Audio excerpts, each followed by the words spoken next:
it's time to sit back and relax with your favorite drink. And listen.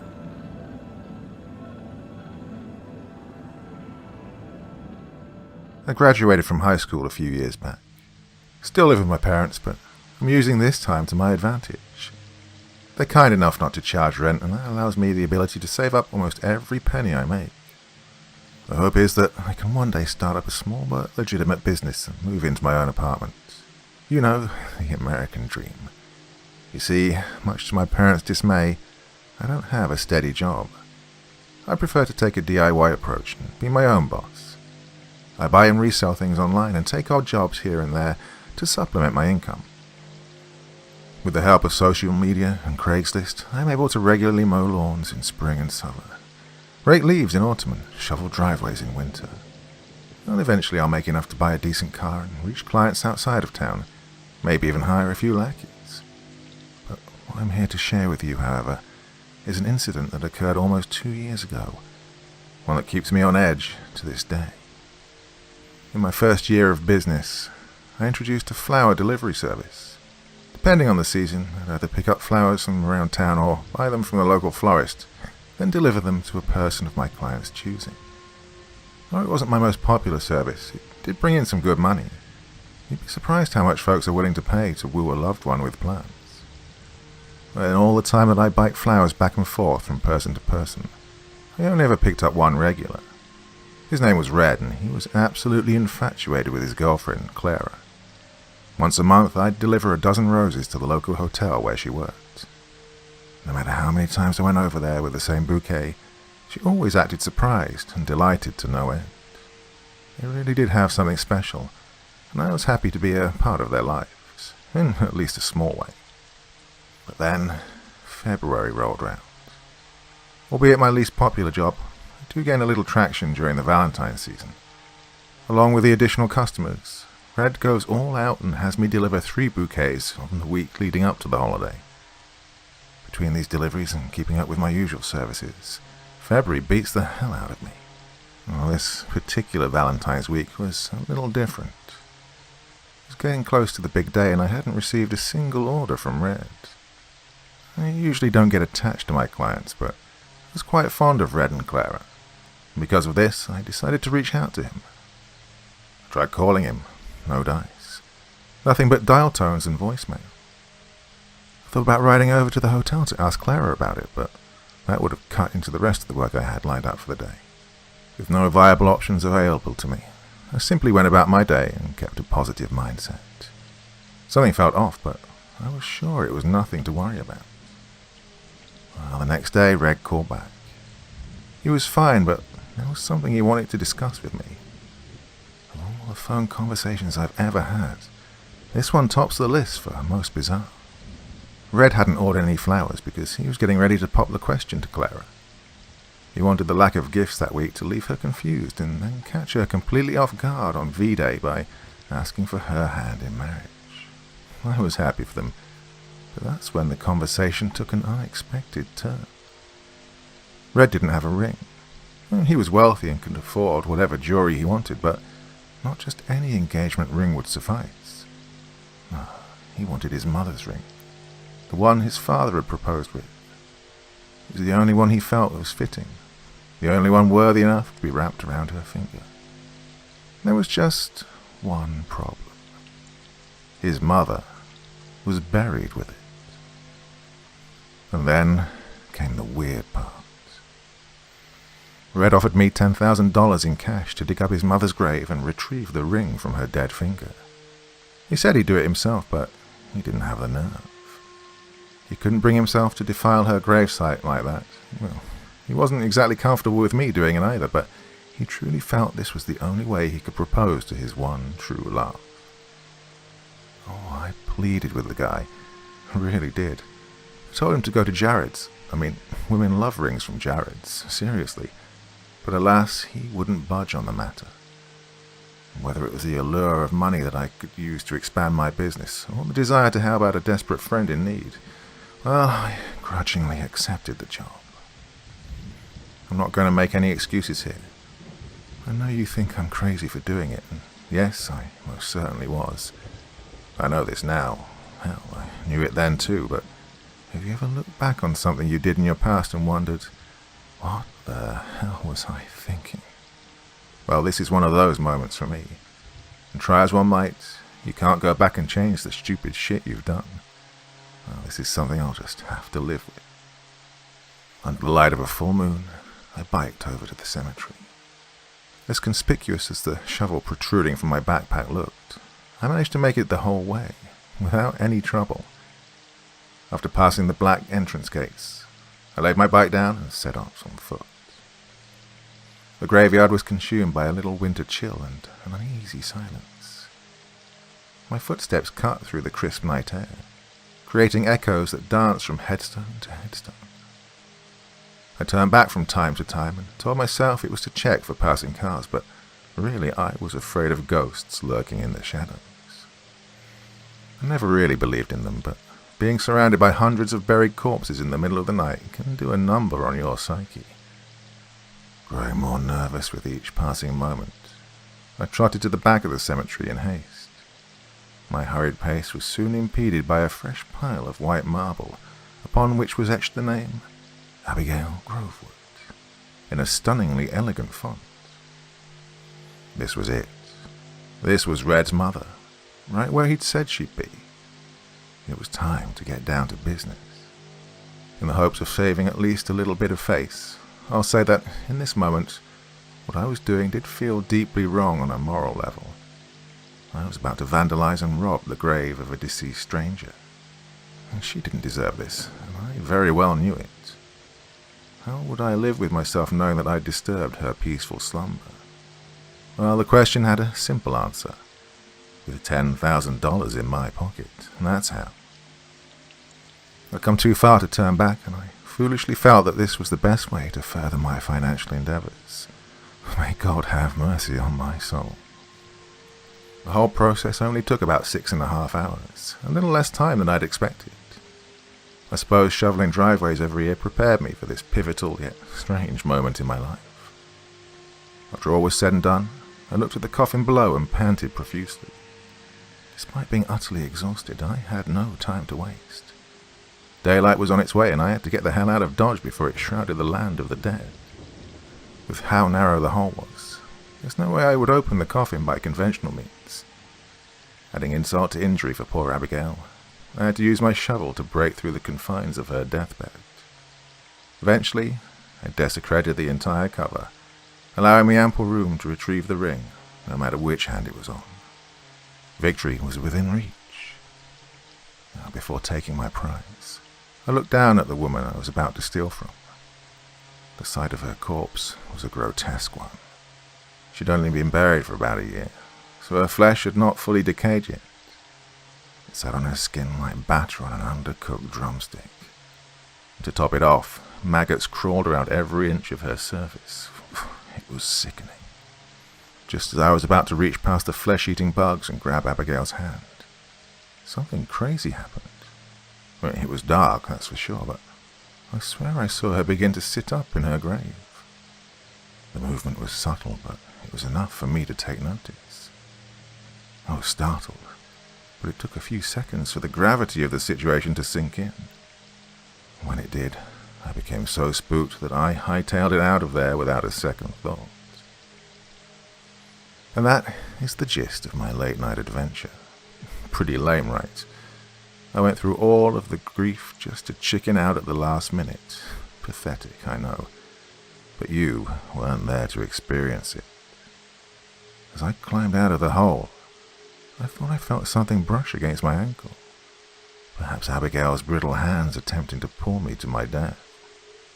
As I ran to my bike, I pictured her crawling out from her earthly tomb and chasing me down the road until I was inevitably captured. This was the single most frightening night of my life. I was scared shitless and I didn't give a flying fuck about Red or the $10,000. I just wanted to get the hell out of there. Of course, upon arriving home, logic set in and I realized the error of my ways. It was entirely possible that Abigail was as still as stone and I only thought I saw her move. What I felt against my ankle was probably more likely maggots crawling up my pant leg. I had let the eerie atmosphere of the cemetery get the better of me, and was now out 10 grand and a good friend. Just my goddamn luck. I almost went back, but the sun was beginning to rise. I couldn't risk being spotted and going to jail, though that was a likely outcome regardless. Instead, I wallowed in self-pity and ignored Red's calls for a couple of days. Soon enough, my failed grave robbery was all over the news. But here's the thing. When the police discovered my handiwork, something was profoundly amiss. Abigail's casket was empty.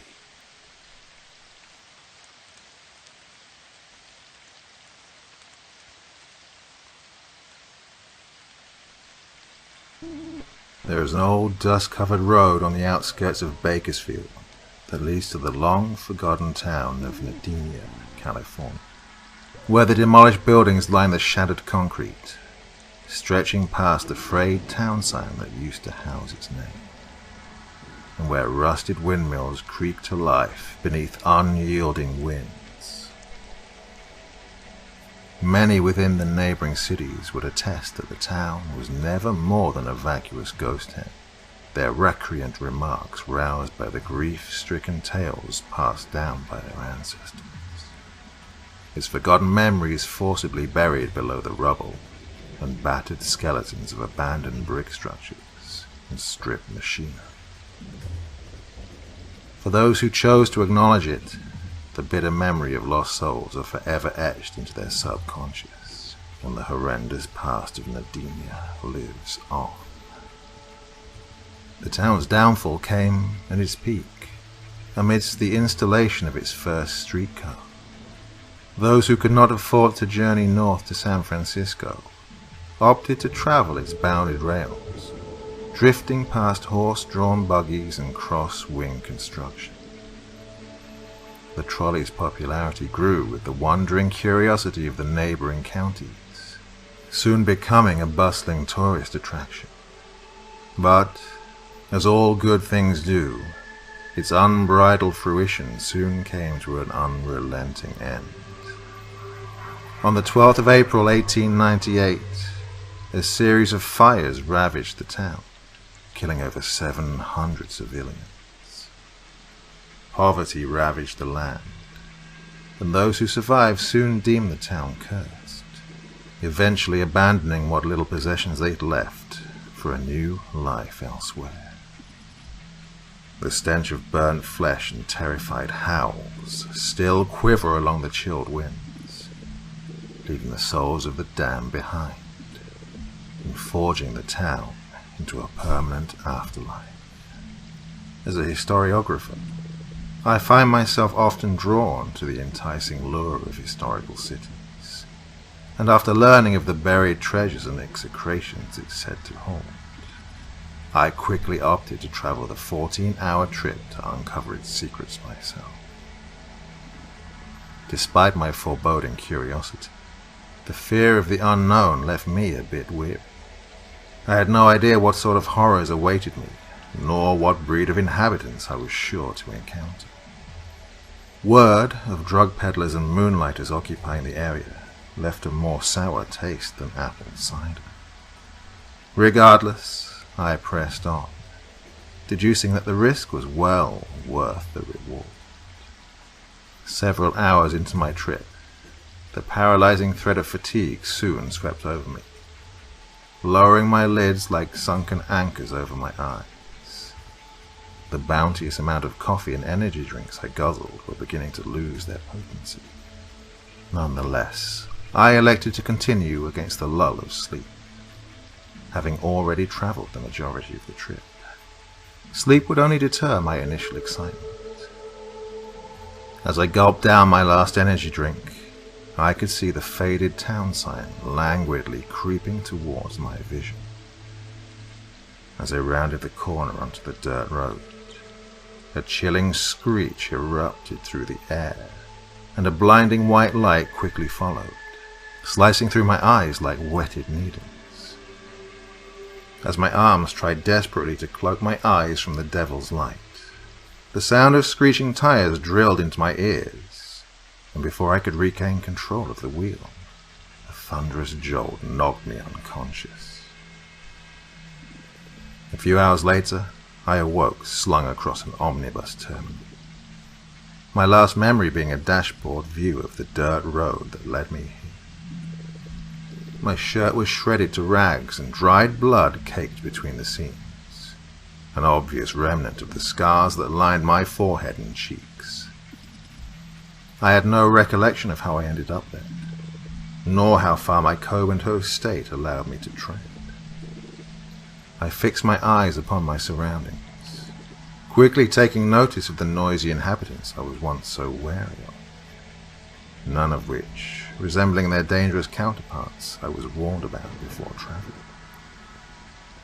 Most were cloaked in bulging cotton garments reminiscent of the 1800s, their children garbed in clothing more aged than their maturity. Either I had stumbled upon the set of an old western, or the new residents really strived to embody the town's rich history. I continued looking around, taking in the sights of old cathedrals and Victorian-styled architecture. It was truly marvelous. I was one of the very few who braved the trip to this seemingly dangerous and cursed city. I watched on as children played in the street, while the adults conversed amongst each other, wondering why so many feared to travel here. As I scanned my eyes over the area, a darkened shadow washed over me, dimming my vision. I looked up, and the iconic streetcar was parked right in front of me, its doors partially ajar. I was dumbfounded. How did this thing survive a fire from over 100 years ago?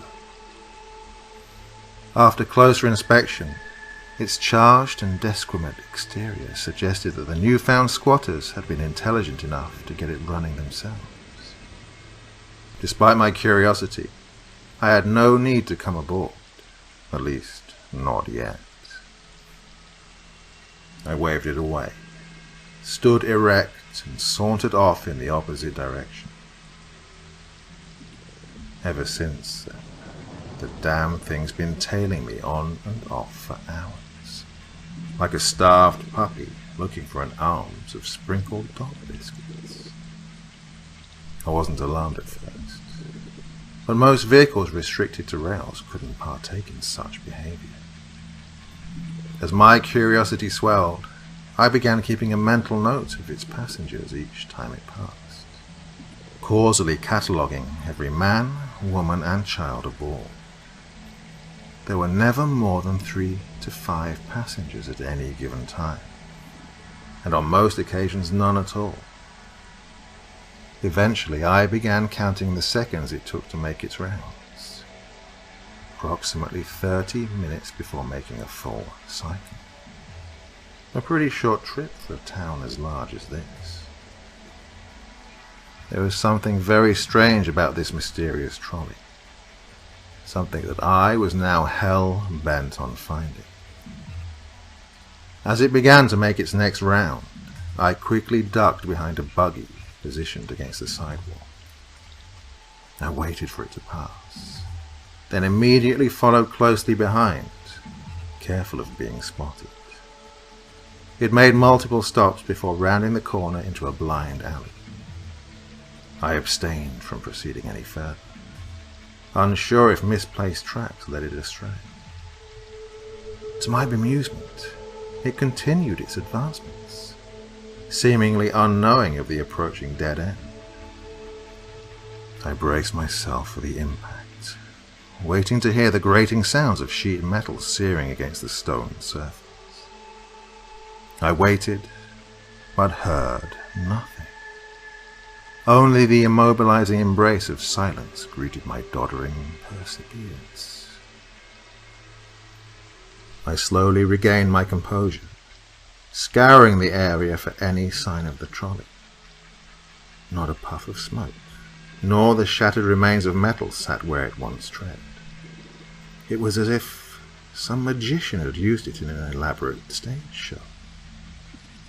Without the continuous howls of electrically powered rails traversing overhead, I finally noticed how quiet the town had become.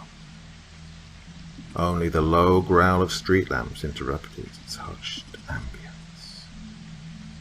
Something was off.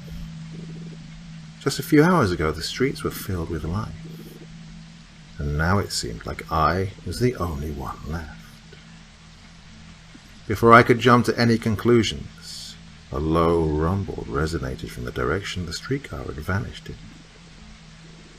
I unwillingly crept closer, oblivious to what might happen next. The rumbling grew louder and louder, before a familiar white light beamed into my retinas. The sound of rotating cables pierced through the air, and the iconic streetcar once again bestowed its presence. I watched as it pulled up beside me, its doors creaking open ever so slightly. I stared with a look of confusion. Why did it want me to come aboard so badly? I slowly ambled towards it, scaled the narrow steps, and stepped onto the soot-stained tiled floor. I looked around carefully, examining each passenger, feeling my blood run colder with each glance. What sat aboard the trolley sent cold shivers down my spine. The passengers all stared blankly in my direction, their skin blotched with dried blood. Sickening blisters and deep lacerations riddled their bodies, some still excreting sanguinesque fluids. Gaping holes occupied areas of seared flesh, exposing fractured jaws and visible grey matter. The stench of decaying flesh forced vomit up my esophagus. I swallowed hard, turning towards the driver for any explanation for what I was witnessing. The sight of him left me in a cold sweat. I was even more terrified than I had been before. Beneath his ebony cloak lay the face of death. A luminescent red light glowed from within its sockets, while tiny maggots danced inside its skeletal orifices. I wasn't sure if this was real, or the town's version of a practical joke, but I wasn't planning on sticking around to find out. I turned towards the door, preparing to run, when I felt the icy grip of fleshless bone clashed tightly around my wrist. It pulled back with incredible force, but I wasn't going to accept the fate of death so easily. I twirled around, connecting the sole of my foot with the side of his temple, then leaped from the trolley as he screamed out in pain. Before I could even get a running start, he lunged towards me, tackling me to the ground. He gripped so tightly onto my ankles and began pulling me back aboard the trolley. I tried desperately to loosen myself from his grip, but his brute strength undoubtedly surpassed mine. I couldn't allow myself to be dragged back onto the traveling nightmare. I had to do all I could to break free. I jolted violently beneath his grasp, digging my nails into the shattered concrete below. I could feel my ankles slipping from his hands. The moment I felt fingers retract, I shot up from the ground and darted in the opposite direction. I ran as fast as I could, creating as much distance as I could between us. What the hell was going on in this town? I tried to cook up a viable explanation, but all of my theories managed to conjure more questions than answers. I continued running, hoping to stumble upon my car on that dirt road, running for what seemed like hours before finally reaching it. When I arrived, the townspeople were all huddled together. Something, or someone, was holding their focus. I forced my way through the muttering crowd, curious to what had held them all so entranced. As the dirt road came into view, that all too familiar sense of terror engulfed what little hope I had of ever escaping. My car had crashed into a large pile of rubble just beyond the town's entrance. My risky habit of rarely buckling my seatbelt forced my body to propel itself through the windshield. Broken shards of glass and a fractured spine would cause my demise. I walked closer towards the vehicle, staring at my exaggerated reflection with utter horror. My appearance had not differed much from those aboard the trolley. I turned slowly towards the others, watching their worried expression turn to those of rage. Their murmurs grew from quiet whispers to howling shrieks. I quickly covered my ears, trying desperately to shield them from their horrid cries. As their shrieks grew louder, a sea of flames erupted around us, engulfing the city in a reddish glow. As the flames drew near, one by one, the physical forms of the townspeople slowly dispersed, leaving only their battered souls behind.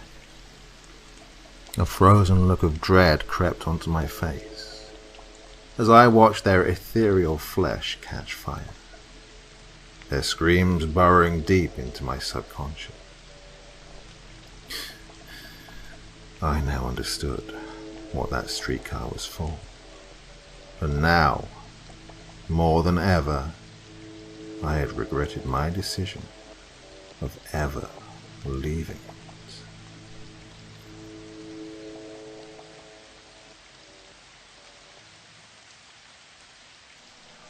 It is said that in Ulthar, which lies beyond the river Sky, no man may kill a cat. And this I can verily believe as I gaze upon him who sitteth purring before the fire. For the cat is cryptic, and close to strange things which men cannot see. He is the soul of antique Egyptus, and bearer of tales from forgotten cities in Meroe and Ophir. He is the kin of the jungle's lords, and heir to the secrets of hoary and sinister Africa. The Sphinx is his cousin, and he speaks her language, but he is more ancient than the Sphinx, and remembers that which she hath forgotten. In Ulthar, before ever the burgesses forbade the killing of cats, there dwelt an old cotter and his wife, who delighted to trap and slay the cats of their neighbours. Why they did this, I know not, save that many hate the voice of the cat in the night, and take it ill that cat should run stealthily about yards and gardens at twilight. But whatever the reason, this old man and woman took pleasure in trapping and slaying every cat which came near to their hovel. And from some of the sounds heard after dark, many villagers fancied that the manner of slaying was exceedingly peculiar. But the villagers did not discuss such things with the old man and his wife, because of the habitual expression on the withered faces of the two, and because their cottage was so small and so darkly hidden under spreading oaks at the back of a neglected yard. In truth, much as the owners of cats hated these odd folk, they feared them more, and instead of berating them as brutal assassins, merely took care that no cherished pet or mouser should stray toward the remote hovel under the dark trees. When through some unavoidable oversight a cat was missed, and sounds heard after dark, the loser would lament impotently, or console himself that by thanking fate that it was not one of his children who had thus vanished. For the people of Ulthar were simple, and knew not whence it is all cats first came. One day, a caravan of strange wanderers from the south entered the narrow, cobbled streets of Ulthar. Dark wanderers they were, and unlike the other roving folk who passed through the village twice every year. In the marketplace they told fortunes for silver, and bought gay beads from the merchants. What was the land of these wanderers, none could tell, but it was seen that they were given to strange prayers, and that they had painted on the sides of their wagons strange figures with human bodies, and the heads of cats, hawks, rams, and lions. And the leader of the caravan wore a headdress with 2 horns, and a curious disc betwixt the horns. There was in this singular caravan a little boy with no father or mother, but only a tiny black kitten to cherish. The plague had not been kind to him. It had left him this small, furry thing to mitigate his sorrow. And when one is very young, one can find great relief in the lively antics of a black kitten. So the boy, whom the dark people called Menace, smiled more often than he wept, as he sat playing with his graceful kitten on the steps of an oddly painted wagon. On the 3rd morning of the wanderer's stay in Ulthar, Menace could not find his kitten, and as he sobbed aloud in the marketplace, certain villagers told him of the old man and his wife, and of sounds heard in the night. And when he heard these things, his sobbing gave place to meditation, and finally to prayer. He stretched out his arms toward the sun, and prayed in a tongue no villager could understand. Though, indeed, the villagers did not try very hard to understand, since their attention was mostly taken up by the sky and the odd shapes the clouds were assuming. It was very peculiar, but as the boy uttered his petition, there seemed to form overhead the shadowy, nebulous figures of exotic things, of hybrid creatures crowned with horn-flanked discs. Nature is full of such illusions to impress the imaginative. That night the wanderers left Ulthar, and were never seen again. And the householders were troubled when they noticed that in all the village there was not a cat to be found. From each hearth the familiar cat had vanished. Cats large and small, black, grey, striped, yellow and white. Old Crannon, the Burgermeister, swore that the dark folk had taken the cats away in revenge for the killing of Menace's kitten, and cursed the caravan and the little boy. But Nith, the lean notary, declared that the old cotter and his wife were more likely persons to suspect, for their hatred of cats was notorious and increasingly bold. Still, no one durst complain to the sinister couple, even when little Uttal, the innkeeper's son, vowed that he had at twilight seen all the cats of Ulthar in that accursed yard under the trees, pacing very slowly and solemnly in a circle around the cottage, 2 abreast, as if in performance of some unheard-of rite of beasts. The villagers did not know how much to believe from so small a boy, and though they feared that the evil pair had charmed the cats to their death, They preferred not to chide the old cotter till they met him outside his dark and repellent yard. So, Ulthar went to sleep in vain anger. And when the people awaked at dawn, behold, every cat was back at his accustomed hearth. Large and small, black, grey, striped yellow and white, none was missing. Very sleek and fat did the cats appear, and sonorous with purring content. The citizens talked with one another of the affair, and marvelled not a little. Old Crannon again insisted that it was the dark folk who had taken them, since cats did not return alive from the cottage of the ancient man and his wife.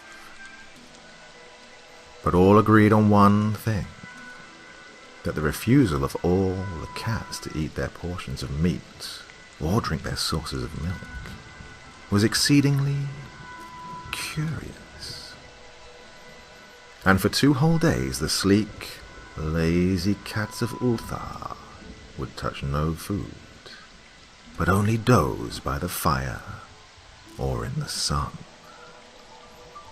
It was fully a week before the villagers noticed that no lights were appearing at dusk in the windows of the cottage under the trees. Then the lean Nith remarked that no one had seen the old man or his wife since the night the cats were away.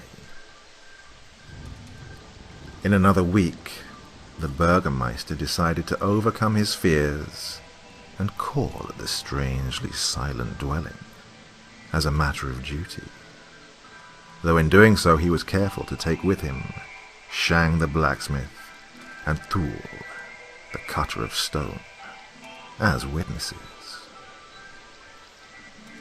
And when they had broken down the frail door, they found only this: 2 cleanly picked human skeletons on the earthen floor, and a number of singular beetles crawling in the shadowy corners. There was subsequently much talk among the burgesses of Ulthar. Zath, the coroner, disputed at length with Nith, the lean notary, and Crannon and Shang and Thul were overwhelmed with questions.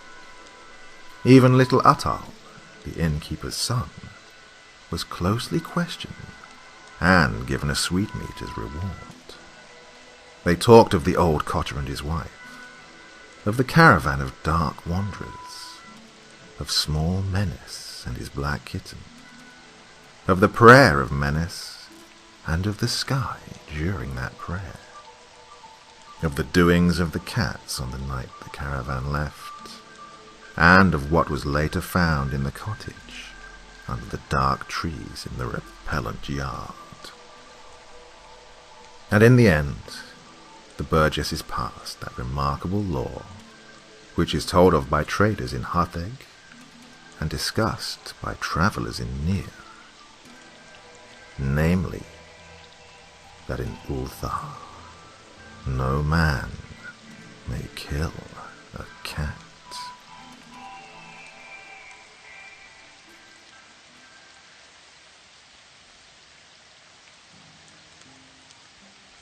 If you've ever seen someone endure a seizure before, or been the unfortunate sufferer of one, I don't need to tell you how horrific it is to be a part of. And if you haven't, count yourself lucky. There are few things in this world more mentally scarring than seeing another human being convulsing on the floor as their eyes roll into the back of their heads, their jaw clenched and their joints rigid as they shake, or, if you're very unfortunate, writhing around and even dislocating joints as they search for new ways to bend and snap. All of us have seen it in the movies, sure, but it pales in comparison to the real thing. To actually stand there as someone's brain is stuck on repeat and their body is a slave to the misfiring signals as you woefully stumble around, unsure if you're supposed to put something in their mouth to stop them biting their tongue, Spoiler alert. No, never. Call an ambulance immediately, or just leave them to it. Imagine that feeling of helplessness in front of a stranger, and then compound the grief by tenfold when it's your entire world, and you've just gotten home from work to find them writhing on the ground for the 7th time this year. Your first thought isn't ambulance, medication, or anything like that. No, it's to check that she hasn't smashed her skull on the coffee table, that she's not choking on her own vomit, and then to make an educated guess at how long she's been seizing for. No epileptic wants an ambulance called every time this occurs, so you have the unenviable task of timing their suffering before calling one, usually about 3 to 5 minutes. This is my reality, and one that I will willingly bear if it means that I can save her as much as she saved me over the years. Lucille is a bright, vibrant, and unbelievably creative soul. She is capable of painting the most incredible pieces of landscape portraiture while telling a crass story that would make even a dominatrix blush, a voice that bounced in your skull long after it had finished its journey into your ears. And she has a zest for life that had me head over heels from the moment we met. What she first saw in a geeky kid who loved family and nights staying in more than extravagant parties is beyond me. But I never stopped being my truest self from the first conversation, and I guess it just stuck. Which is why now is so fucking hard for me to deal with.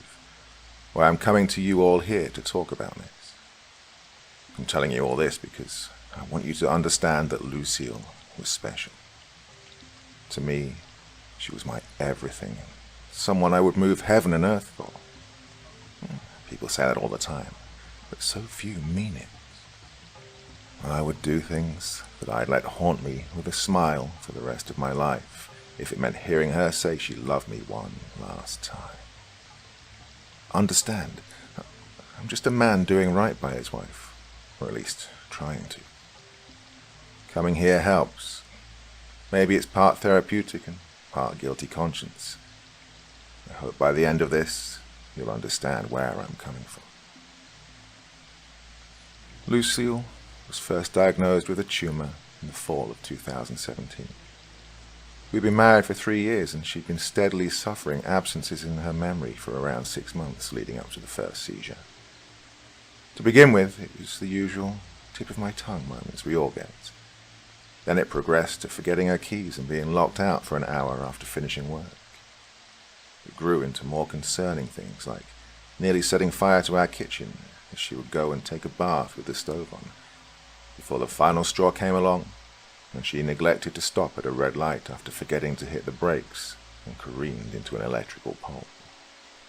When the police found her, she was gripping the steering wheel so tight with her jaw clenched so hard that they worried she was suffering a psychotic episode. The adjustment to her condition was, well, tough.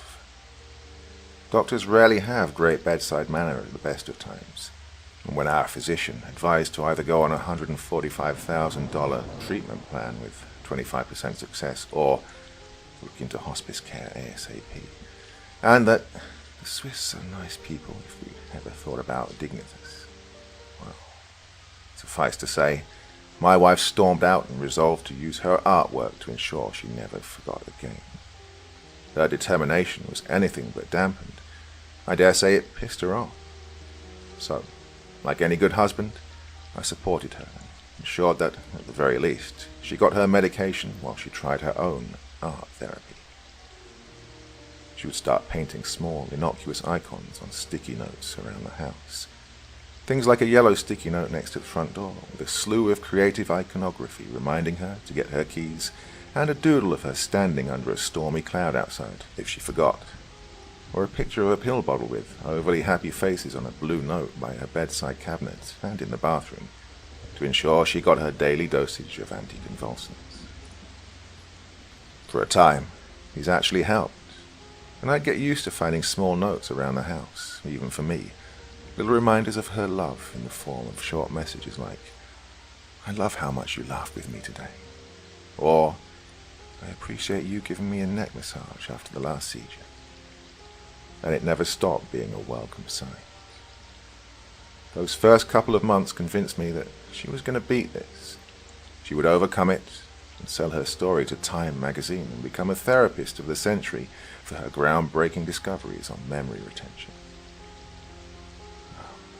I'm sure you all know, however, that we rarely ever get what we want. It was the late summer, and I'd been working away a lot more than I wanted. As an architect, I took whatever contracts I needed. Medical bills are seldom ever totally affordable in this freaking country. Even with insurance, our deductible was still high. So the contract I ended up taking was nearby if anything went wrong, but far longer hours than I was used to. I'd been working a particularly lengthy afternoon when I came back to the sounds of grunting and snapping, finding Lucille's fragile form on the ground and next to the coffee table where her head had made contact with the corner before landing on the ground and nestled in a pool of her blood.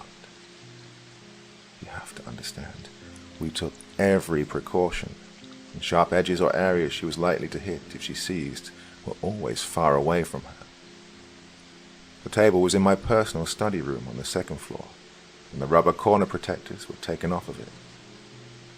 I rolled her over and soothed her as I'd done many times before, calling 911 the moment I spied blood. Thankfully, they were over within minutes and took her into the ambulance. But unlike so many other times, she was not coming out of this one. Now, as the title suggests, she continued to seize as they strapped her down, her joints flailing and smashing against the EMTs, the metallic walls of the ambulance, and anything they could find until she was mercifully sedated. You should get her things. It's not likely she'll be coming home tonight, one of the EMTs called back to me, sweat dripping off their brow after finally putting her down. I knew the drill by this point, but it was still painful to hear.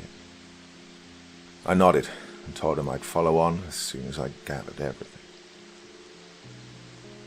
Heading back into the house, I realized I hadn't noticed some of the extra sticky notes dotted around the living room, leading to the edge of our stairs.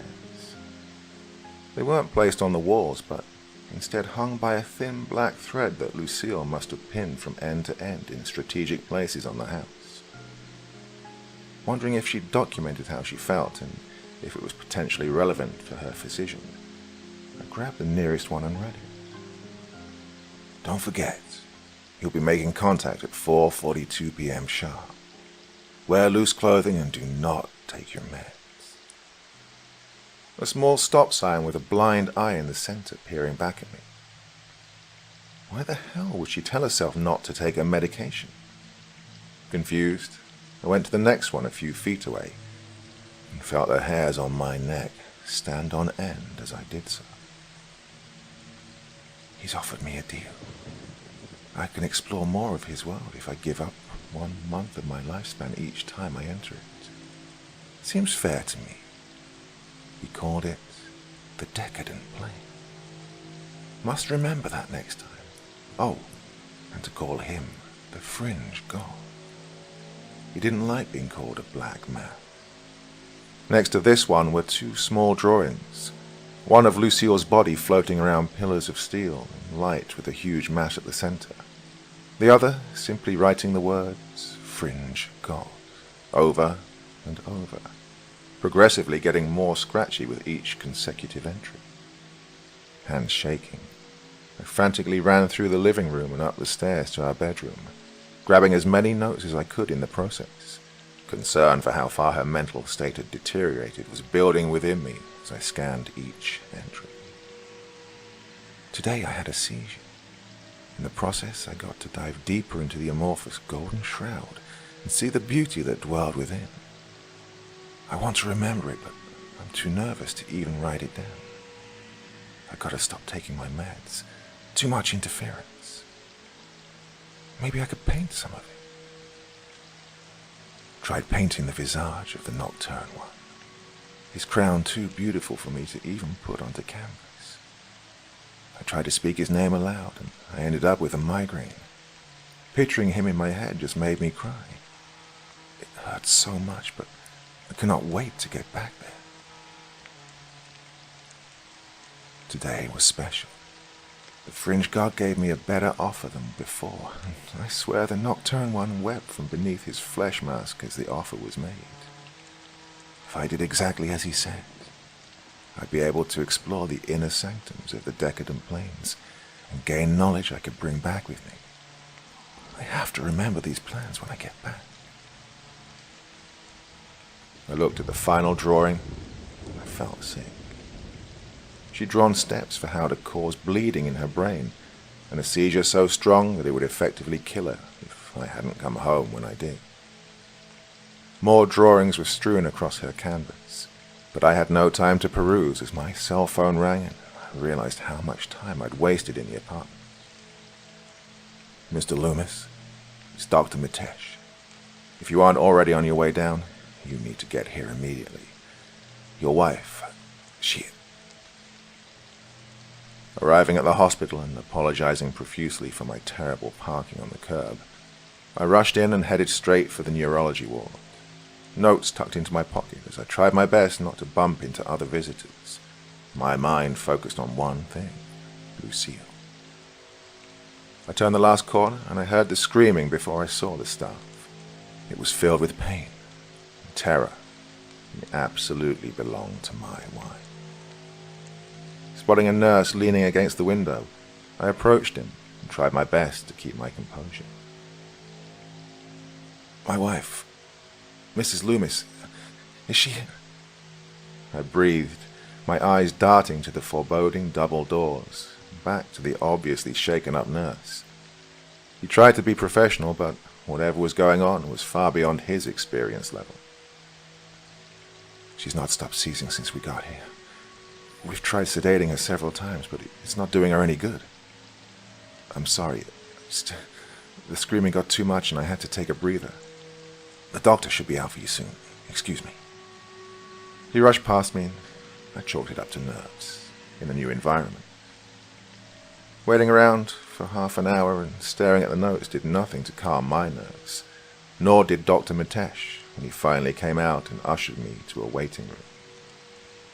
He explained to me that she wasn't just having one continuous seizure, or at least he didn't think so, but was instead having consecutive seizures one after the other without any rest. I've honestly not seen anything like it, he began, hands rubbing each other as he spoke. I've tried to get a scan of her brain, but, well, not safe, right? I chimed in, fully aware that any person mid-seizure is a liability. My wife may be small, but she packed a punch at the best of times. Right. We've upped the dosage to bring her to a calm state, but it seems to wear off quickly. I've requested our head of neurology, and hopefully she can shed some light on this. In the meantime, you're welcome to sit with her, but I must apologize in advance for the straps. He saw my eyebrows raise and clarified. This is a precaution, I assure you. We've just managed to fully put her under, but we don't want to take chances or have her cause more harm to herself. He leaned forward. We will get to the bottom of this. I promise you. He led me back into her room, and for the first time in what felt like weeks, I looked upon my poor, broken wife. Her face was bruised up from the knock she'd taken as she fell, head bandaged up with gauze, and her face scrunched up in a permanent grimace. It never ceased to horrify or hurt me to see her body after it's been through an ordeal such as this. Tears ran down my face as I sat next to her and resisted the urge to hold her hand, instead just electing to sit and try to talk to her. Hey Lulu, it's Arthur. Yeah, I come back once again to help pick up your goofy ass. I giggled, sniffing hard at our own lame attempts to downplay her debilitating illness. You know, you really scared me today. I thought I was going to lose you. Pulled out some of the notes in my pocket and figured it would make good conversation while I waited for the neurologist. Found these notes while I was getting your things. I wish I'd known just how bad things had gotten. But I was so busy working, I didn't see the signs. I'm so sorry, Lucy. I felt the lump in my throat as I fought back tears. Never be sorry when a deal can be made, vessel. Words fail to truly encapsulate what happened next, but I'll make a meager attempt. I saw it slinking around on all fours from beneath her bed at first, a hulking dark mass of shifting substances. Jagged, thick limbs ending in hooves, carefully planted, and the mass tensing as it began to rise from the other side of the bed. The humanoid torso rose. I swear that had anyone else seen what I'd seen, madness and death would have permeated that hospital. It defied logic and reasoning, but I couldn't look away. A hairy male torso with the spine protruding towards me, and two amorphous arms jutting out of their sockets and pressing on the back as the head, oh God, the head, snapped forward to look at me. The skull was of a creature resembling a deer, with flecks of black flesh hanging off the bone, white orbs beaming in the sockets, and antlers made from the arms of a human protruding from either edge of it, muscle and sinew showing through, as if it was in the process of shedding. I wanted to retch, to scream, to throw my body over Lucille's, but I was transfixed. Your bondmaid made a choice with the grains of sand she had left in her hourglass. She elected to boost her limited understanding. The voice was smooth and almost disarming in nature. I was terrified to my core, but enraptured by every syllable. You may still save her, vessel, but is that what she wants? It cocked its head to the side and stared at us both, the question ringing out in my head for a few moments afterwards, as flashes of Lucille and I in better days went through my mind. Her knack for exploration, love of art, and her laughter all jostling for position in my head before I snapped back. Why wouldn't she want to be here, with me? What kind of question is that? Terror gripped me, but grief is a powerful motivator. Can you save her or not? What do I need to do? It dug its claws into one of the antlers, as if thinking before replying slowly. I can, but suffering awaits. The response rang out, and it gave no further elaboration, save for pointing at her and saying, she must wear the crown. And then pointing to me, adding, you must bear the guilt. A small, lamprey-like creature appeared from the neck of this fringe god, and he pulled it off, the shrill cry ripping into my ears, as many eyes and teeth felt immediately locked onto me. She will be saved, but your guilt will be eternal, vessel, he reiterated, holding out this parasite that was pulling at his emaciated digits to get to me. Do you accept the gift? Do you pledge yourself to the fringe? I swallowed and nodded, reaching out to take whatever the fuck is in his hand. But the antlers grabbed me first, pulling me over the bed and deep into this monstrosity's eyes. Show me solidarity first, vessel. Earn your seat at my table. And in that moment, it was as if he was never there. Like I'd snapped awake from some unexpected nap. Groggy, I looked around and cast my eyes towards my wife. She was staring right at me, horror stricken across her face, and she began to open her mouth wider and wider, unblinking as she did so. Her eyes rolled into the back of her head as a cacophony of screams erupted from her, and her body began to jerk violently. It was on a different scale than any seizure I had ever witnessed from her previously, and before I even had a chance to react, her nurses ushered me out and took over.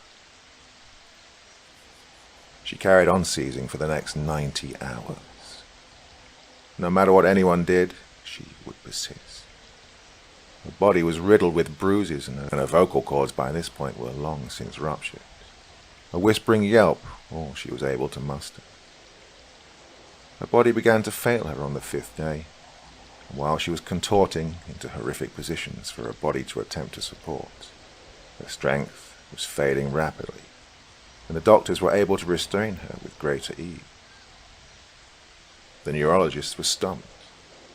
Experts across the US had no concrete idea, and the sole consensus they could come to was that the tumor was now pressing more into her brain, and the seizures would not cease without risky surgery.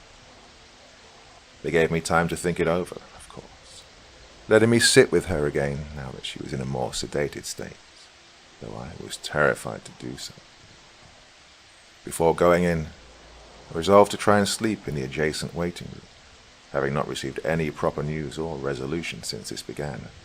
I now felt a degree of weight had been lifted, but if I was going to see my wife for potentially the last time, it would do me good to do so with a clear mind.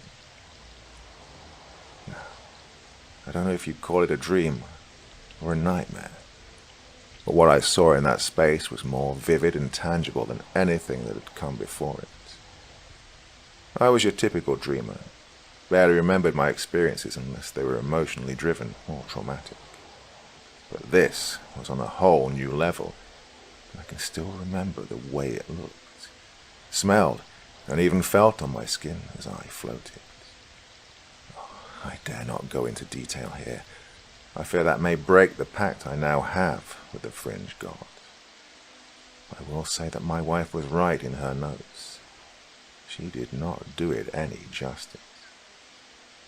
I only had glimpses of the gate she stood in front of.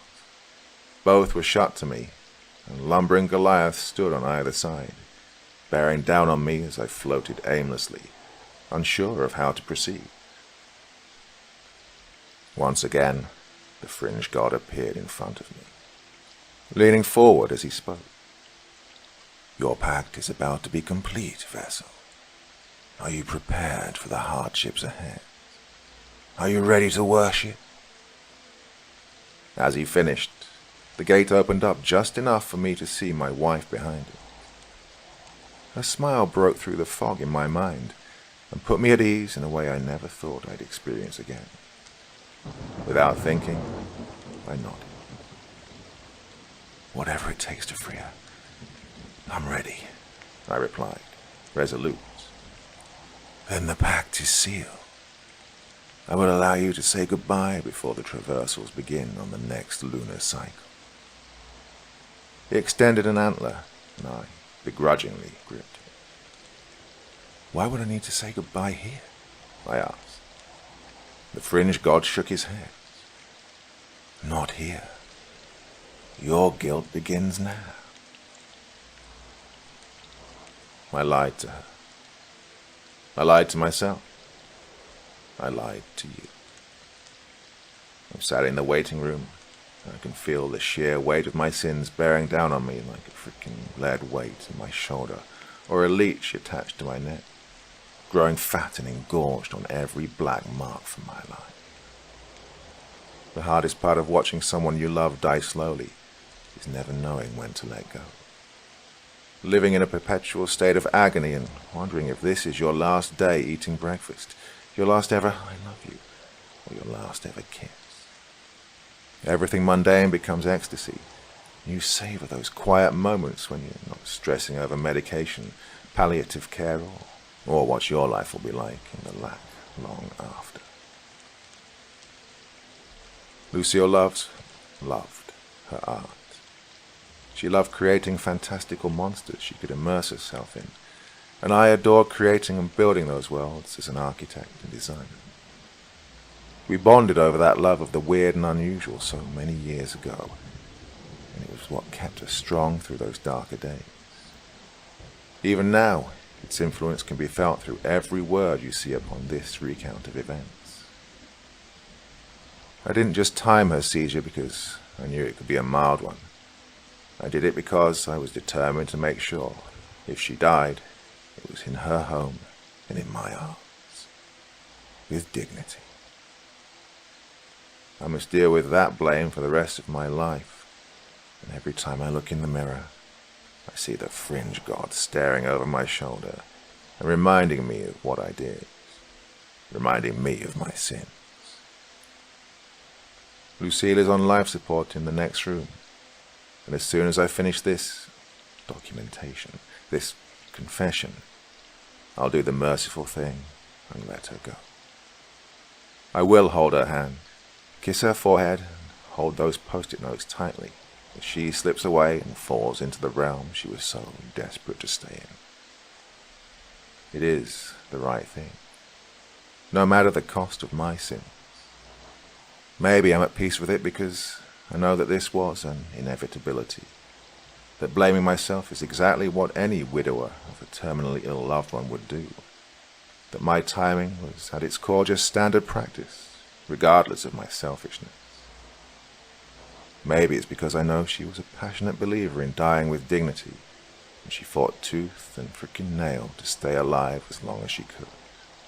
Or maybe it's because when I slept last night after I'd said my goodbyes, I saw her in that indescribable realm, smiling at a distance with the nocturnal one's arm protectively draped over her shoulder. The obelisk of Sonder was my sole means of emotional communication between us, as I sat in the Stygian void between the dream world and the realm she now inhabits. Maybe I know that the good days, when I catch her smile shining off the horizon, are worth every ensuing night terror that springs forth unspeakable creatures that threaten to tear me from my fringe god, to tempt me to their realms with promises of forbidden desires as they torture every corner of my mind. All that I know is that I'll go to sleep tonight, and I will, once again, see her. Whether it's real or not doesn't matter. My fringe god fulfilled his end of the pact. Now it's my turn to do the same.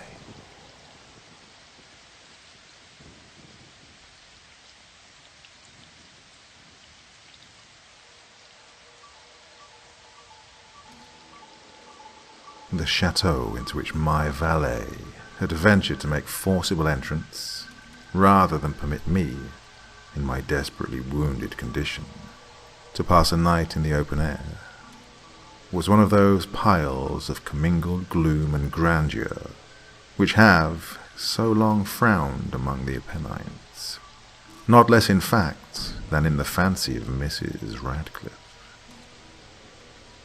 To all appearance, it had been temporarily and very lately abandoned.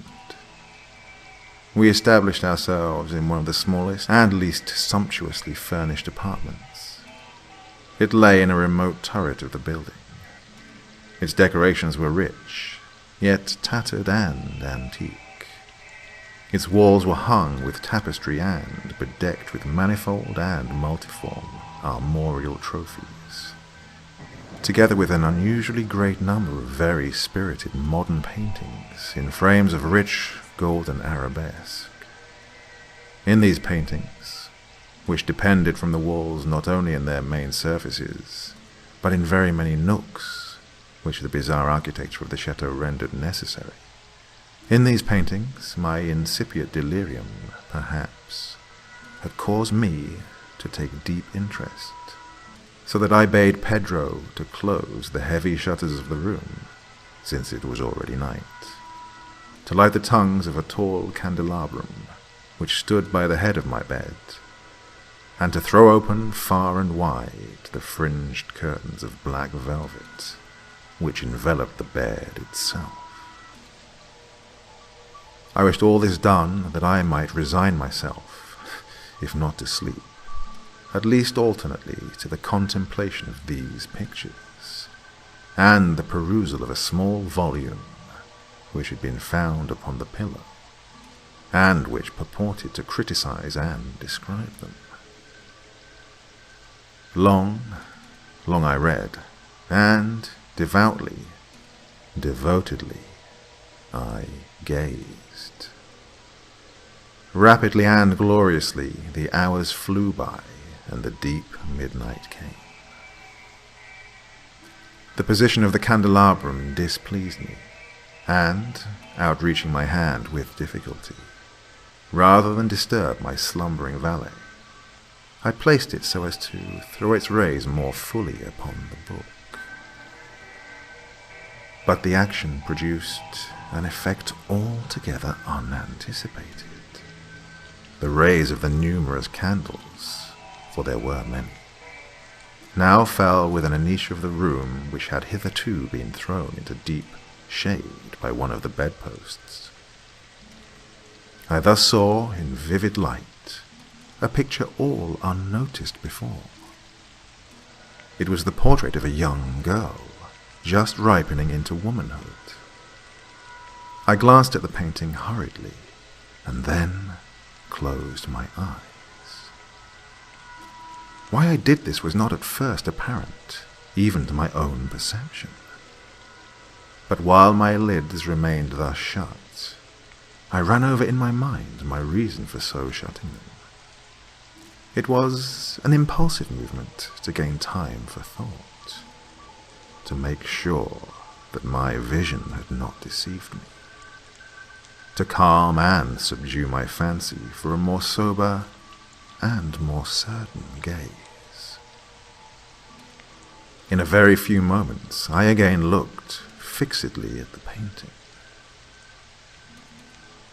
That I now saw aright, I could not and would not doubt, for the first flashing of the candles upon that canvas had seemed to dissipate the dreamy stupor which was stealing over my senses, and to startle me at once into waking life. The portrait, I have already said, was that of a young girl. It was a mere head and shoulders, done in what is technically termed a vignette manner, much in the style of the favourite heads of Sully. The arms, the bosom, and even the ends of the radiant hair melted imperceptibly into the vague yet deep shadow which formed the background of the whole. The frame was oval, richly gilded and filigreed in moresque. As a thing of art, nothing could be more admirable than the painting itself. But it could have been neither the execution of the work nor the immortal beauty of the countenance, which had so suddenly and so vehemently moved me.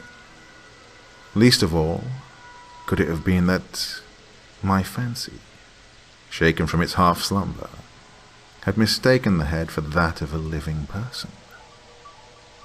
I saw at once the peculiarities of the design, of the vignetting, and of the frame.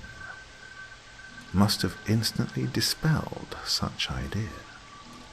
Must have prevented even its momentary entertainment. Thinking earnestly upon these points, I remained, for an hour perhaps, half sitting, half reclining, with my vision riveted upon the portrait.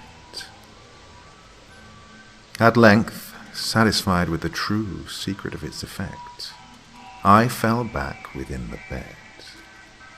I had found the spell of the picture in an absolute lifelikeliness of expression, which, at first startling, finally confounded, subdued, and appalled me.